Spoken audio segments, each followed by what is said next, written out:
नमस्कार एवं स्वागत करुछु समस्त को ओडिशा छतु चाष चैनल को। आज आम देखा छतु बेड रे गोबर छतु उठिबार कारण एवं तार प्रतिकार। कॉप्रिनस इंकी कैप मशरूम आपणकर छतु बेड रे आपण जनरली देखिबा पाती एमती आपण स्क्रीन रे देख परछन्ती पिक्चर एमती छतु आपण बेड रे देखिबा पाइबे। एवं ये इंकी कैप मशरूम बा गोबर छतु है आपणकर प्रोडक्शन आपणकर बेड रे कमी जाई थाए एवं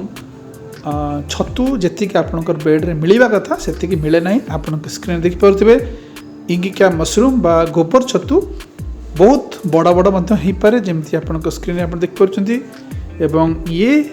हवा द्वारा आपण देख पारुथिबे आपणकर बेड रे कोनोसी प्रकार छतु अमल हुए नाही। तेणु आज आम जानिबा गोबर छतु बेड रे हुए कहीं। प्रथम कारण है आपणकर नड़ा जदि वर्षा रे भिजी जाइछि एवं पाळ गदाटी आपणकर वर्षा रे भिजी जाइछि एवं सेही भिजा नड़ा को आपण यूज करिसंती आपणकर छतु बेड रे ताहले से बेड रे इंकी कैप मशरूम बा गोबर छतु आसीबार संभावना बहुत थाए। तेणु सब बेले फ्रेश नड़ा यूज करिवे एवं जदि वर्षा रे भिजी जाइछि ताहले ताको भल भाव रे खरा रे सुखेला परे एवं प्रॉपर्ली सैनिटाइज कला परे तापर ताको यूज कले सेथिरे गोबर छतु आसीबार संभावना कम थाए। द्वितीय कारण है आपण जदि अधिका पुराना नड़ा यूज करछंती आपणकर बेड रे सेथिरे मध्य आपण गोबर छतु पाइबार संभावना थाए। तेणु गोटे भल फसल पाई भल अमल पाई सब बेले फ्रेश नड़ा यूज करिवे अधिका पुराना नड़ा यूज करिवे नाही एवं वर्षा रे भिजी जाइता नड़ा आपण यूज करिवे नाही। जदि करछन ताको भल भाव रे सैनिटाइज कहिकी तापर यूज करिवे। तापर कारण है आपणकर नड़ा जदि सठिक भाव में सैनिटाइज न हुए जदि जेतिकी समय आम नड़ा भिजेक रखा कथा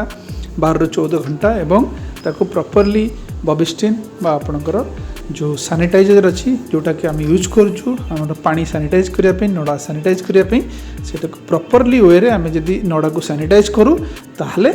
इंकी कैप मशरूम बा गोबर छतु आसीबार संभावना कमी जाई थाए। तापर कारण है आ गोटे कारण से है ह्यूमिडिटी। आपड़ जदि आपणकर बेड रे अधिका पानी रोची अधिका ह्यूमिडिटी रोची आपणकर बेड रे सेथिरे मध्य आपणकर इंकी कैप मशरूम बा गोबर छतु आसीबार संभावना बढ़ी जाए थाए। तेणु सब बेले जदि आपणकर बेड रे इंकी कैप मशरूम बा गोबर छतु आसीची ताहले ताकू हाथ रे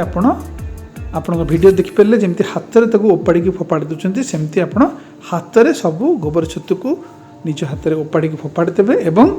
बेड को खोला रखिए बेड को ऑक्सीजन देवे प्रॉपर एयरिंग करेंगे जहाँफल ये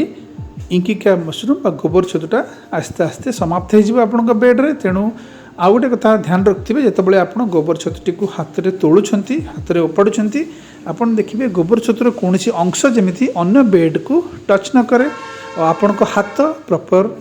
धोईला आप अन्य बेड को छुईबे कारण एटा गोटे बेड रू आ गोटे बेड को बहुत जल्दी व्यापी जाई थाए एवं माछी मशा गोबर छतु उपर बसिकी जदि अन्य बेड उपर ताकू छुँच से गोबर छतु गोटे बेड रू आ गोटे बेड को स्प्रेड होवार संभावना थाए। तेणु सब मन रखिए फ्रेश नड़ा यूज करेंगे वर्षा रे भिजी जाए नड़ा यूज करेंगे नहीं प्रॉपर वे रे सैनिटाइज करेंगे नड़ा को अधिका पुराना नड़ा यूज करेंगे नहीं एवं ह्यूमिडिटी आपणकर बेड अधिका केबे भी रखिबेनी अधिका पानी बेड रे रखिबेनी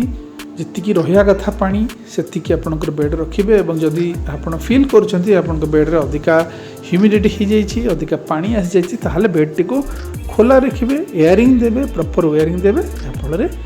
प्रोडक्शन आपणकर स्क्रीन रे जेमिति आपण देख पारुछंती खूब सुंदर प्रोडक्शन आपण बेड पिछा पाई परिबे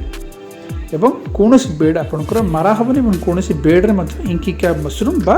गोबर छतु आप देखा पाइबे।